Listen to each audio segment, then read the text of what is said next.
Public lies, private truths. We're about to unpack a huge idea that honestly runs our world in ways you probably never even notice. So, let me ask you, have you ever been in a meeting or just hanging out with friends and everyone's agreeing on something and you're just nodding along even though inside you're thinking, nope, I don't agree with that at all?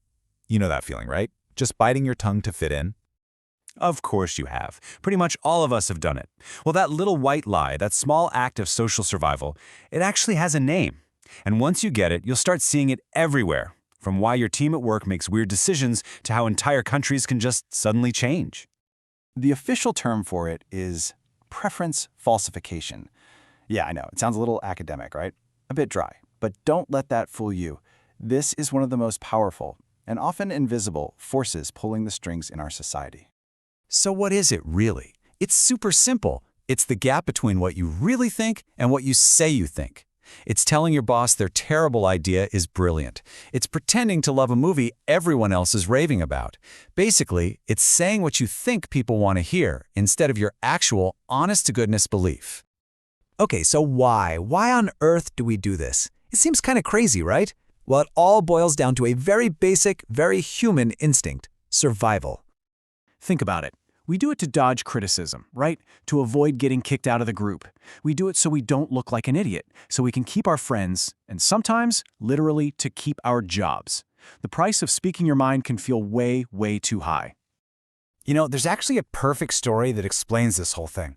One you've known since you were a kid, even if you didn't know you were getting a masterclass in social psychology. It's The Emperor's New Clothes.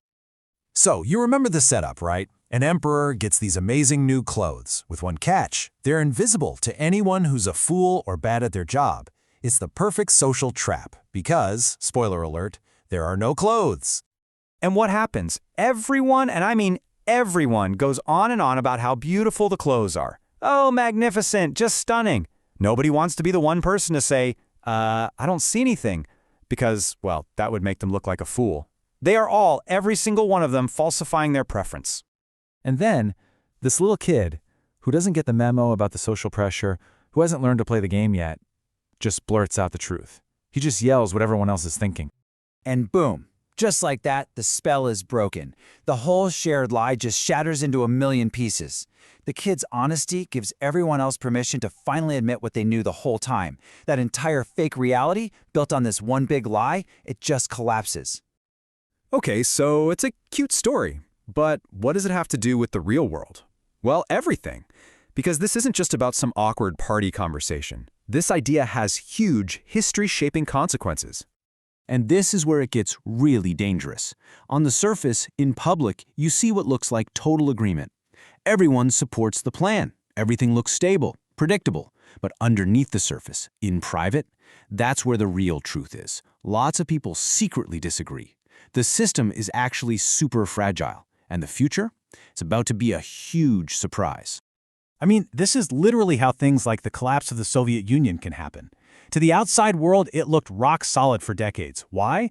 Because everyone publicly towed the line. But privately, millions of people knew it wasn't working. All it took was for that public lie to crack, and the whole thing came down, almost overnight. It shocked everyone.